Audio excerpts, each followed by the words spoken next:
이번 영상은 3순환 때 강의 시즌별로 하루에 과목별로 얼마나 공부를 해야 할지 그 비중에 대해서 말씀을 드려보려고 합니다. 3순환에 처음 들어가시는 분들이나 초시 재시생 분들은 좀 감을 못 잡으실 수도 있고 또 계획을 짜는 데 있어서 어려움이 있을 수도 있습니다. 물론 사람마다 과목별로 강약점이 다르고 얼마나 공부해 왔는지가 다 다르기 때문에 그 시간 비중, 투자도 달라져야 합니다. 하지만 처음 하시는 분들, 감이 잘 안 잡히시는 분들은 이 점 참고를 해보시고 한번 본인의 스타일에 맞게, 본인의 상황에 맞게 다시 한번 계획을 짜보시는 것을 추천을 드릴게요. 네, 그럼 이제 시작을 해보도록 하겠습니다. 우선 좀 적어놨습니다. 본격적으로 들어가기 앞서서 과목별로 중요도를 간략하게 말씀을 드리겠습니다. 모두가 생각하시듯이 경제가 가장 중요하겠고요. 그 다음 행정법, 그 다음 저는 행정학이 아니라 정치학이라고 생각합니다. 그 다음이 행정학, 그 다음이 선택 과목이겠죠. 여기서 정치와 행정의 순서가 바뀌어있는 이유는 행정학은 점수를 높게 받을 수 없는 과목인 반면에 정치학은 공부 투자를 좀 하면은 높은 점수를 맞을 수도 있는 과목이기 때문입니다. 물론 해마다 다르다고는 하지만 정치학에서 고득점이 나와서 일명 소위 잭팟이 터져서 합격하시는 분들도 상당히 많기 때문에 정치학에 저는 좀 더 힘을 주고 공부를 해야 된다고 생각을 하는 개인적인 입장을 갖고 있습니다. 그럼 이제 강의 시즌별로 과목 비중을 말씀을 드리면 경제학 시즌에는 경제학을 약 6.5의 비중을 두고서 공부를 해야 된다고 생각을 합니다. 이 6.5의 비중이라 하면 총 하루를 10시간이라고 봤을 때 6.5시간은 경제에 투자를 해야 된다는 것입니다. 네, 그러면은 행정법의 경우에는 1.5 정도를 투자할 수 있을 겁니다. 행정학과 정치학을 할 시간이 정말 부족하다고는 느낄 수 있겠지만 이때도 해주셔야 앞으로 남은 기간에 충분히 소화를 해내실 수가 있습니다. 따라서 저는 행정학과 정치학도 1.0의 비중을 두고서 공부를 해야 될 것 같습니다. 이때 정체론, 저 같은 경우는 정보체계론을 공부를 했는데 이때는 도저히 할 시간이 안 나올 것입니다. 따라서 이렇게 10의 비중에서 경제행법, 행정정치, 정체를 이 정도의 비중을 두고서 공부를 하시는 것이 좋을 것 같아요. 이 경제학 강의가 열리기 때문에 강의가 있는 과목은 시간이 가장 많이 투자될 수밖에 없다고 생각을 합니다. 따라서 이와 마찬가지로 행정법 강의 시즌에는 어떻게 공부 비중이 설정이 될지 말씀을 드려보도록 하겠습니다. 먼저 행정법의 경우에는 약 4.5의 비중을 두고서 공부를 해야 합니다.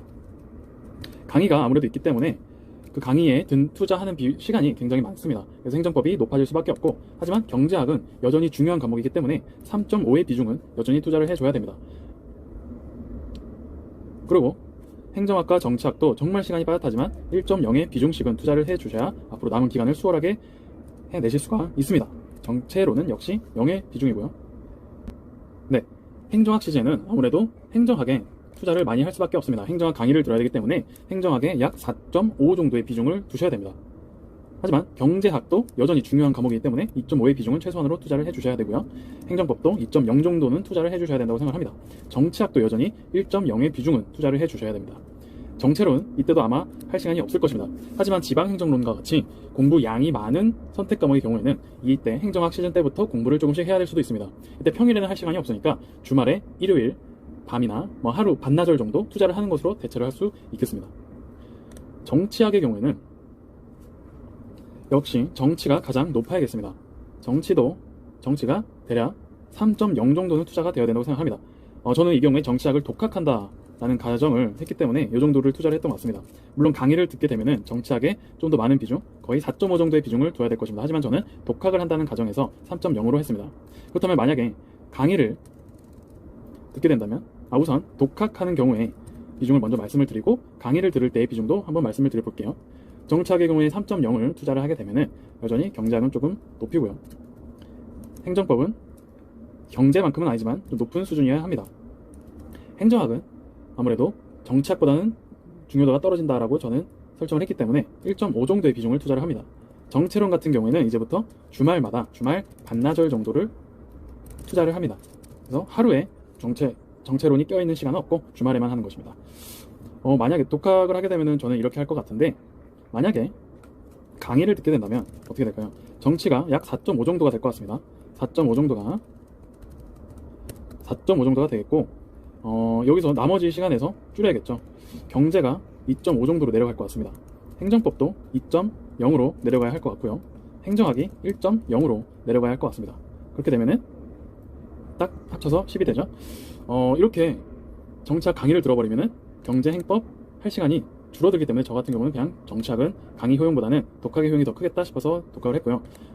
초시생분들은 아마 강의를 들으시는 것도 나을 것이라고 생각을 합니다. 따라서 이건 본인의 선택이기 때문에 저는 둘 다 한번 고른 비중을 두고서 한번 선택을 해보시면, 고민을 해보시면 좋을 것 같아요. 네, 이제 마지막으로 선택 과목 시즌에는 어떻게 공부를 해야 되느냐 말씀을 드려보도록 할게요. 역시 정보체계론을 수업을 듣게 된다면 4.5의 비중은 아니더라도 최소한 4.0의 비중은 투자를 해야 됩니다. 그래서 저 같은 경우에는 강의를 실강으로 만약에 듣게 된다면 배속이 안 되잖아요. 그래서 아예 삼순환은 따로 강의를 주문을 해서 온라인으로 그냥 샀던 것 같아요. 정보체계론은 그렇게 비싸지도 않았던 거로 생각을 해서 그 기억이 납니다. 정체로는 삼순환 강의, 동영상 강의를 틀어서 한 1.5에서 1.7배속 그 정도로 빠르게 들었던 것 같아요. 그러면 좀 더 정보체계론에 투자를 덜 할 수 있겠죠. 여전히 정보체계론 시즌에도 경제학은 높은 비중을 차지를 해야 됩니다. 행정법도 그 다음으로 높은 비중이 되어야 되고요. 행정학보다는 정치가 좀 더 중요하다 했죠. 그래서 1.5의 비중 정도 투자를 해도 된다고 생각합니다. 행정학은 1.0의 비중을 투자를 해줘야 됩니다. 1.0의 비중이라면은 하루를 10시간을 봤을 때 1시간을 하게 되는 건데, 하루 10시간 공부는 이때는 안 할 거예요. 아마 10시간 이상, 12시간, 13시간 하기 때문에 그래도 1시간 반 정도는 나올 겁니다. 따라서 이때 되면은 모든 과목을 다 하루에 소화를 해야 되기 때문에 공부 시간을 절대적으로 늘려야 될 것입니다. 그런 공부 시간을 어떻게 계획을 짤 것인지에 대해서는 다음 영상에서 말씀을 드려보도록 할게요. 그러면 여기까지 선택 과목까지 강의 시즌별로 과목 비중을 어떻게 둬야 되는지 말씀을 드려봤고요. 이것을 참고를 하셔서 본인이 생각했을 때 괜찮은 비율을 설정을 해보시고 그때그때마다 하루 계획을 짜보시는 것이 좋다고 생각합니다. 그러면 다음 영상에서 뵙겠습니다. 감사합니다.